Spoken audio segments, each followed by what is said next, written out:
Pemerintah Indonesia mulai menyiapkan langkah antisipasi menghadapi dampak konflik global yang semakin memanas di Timur Tengah. Presiden Prabowo Subianto mengungkapkan bahwa pemerintah sedang mempertimbangkan berbagai langkah penghematan anggaran menyusul eskalasi konflik setelah serangan yang melibatkan United States dan Israel terhadap Iran. Pernyataan tersebut disampaikan Prabowo dalam sidang Kabinet Paripurna yang digelar di Istana Negara, Kompleks Istana Kepresidenan Jakarta. Dalam rapat tersebut, Prabowo mencontohkan langkah yang telah dilakukan Pakistan, yang menerapkan kebijakan penghematan setelah meningkatnya ketegangan geopolitik. Presiden menyebut ada beberapa opsi yang sedang dikaji pemerintah untuk menekan pengeluaran negara. Salah satunya adalah penerapan work from home atau WFH bagi aparatur sipil negara. Menurut Prabowo, kebijakan tersebut tidak hanya dapat menghemat anggaran operasional, tetapi juga berpotensi mengurangi kemacetan di kota-kota besar. Selain itu, pemerintah juga mempertimbangkan pengurangan kegiatan yang dinilai tidak terlalu mendesak, hingga penghematan konsumsi bahan bakar minyak atau BBM.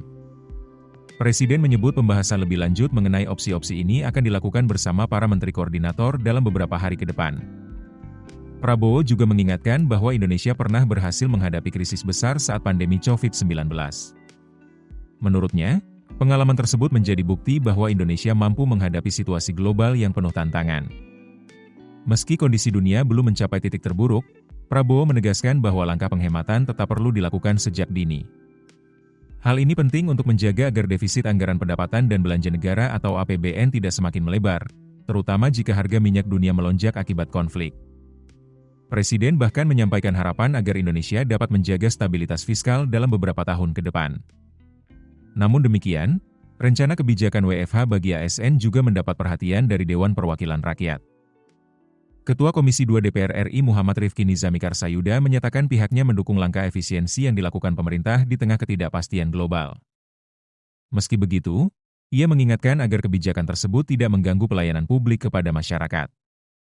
Menurut Rifki, setiap kementerian dan lembaga harus memiliki indikator kinerja yang jelas jika sistem kerja jarak jauh diterapkan. Ia menegaskan bahwa perubahan pola kerja dari sistem konvensional ke WFH tidak boleh mengurangi kehadiran negara dalam memberikan layanan kepada masyarakat. DPR juga menekankan agar kebijakan penghematan tidak mengurangi keberpihakan anggaran negara kepada rakyat. Subsidi bagi masyarakat, terutama subsidi BBM bagi kelompok yang membutuhkan, harus tetap berjalan meskipun situasi global sedang tidak menentu.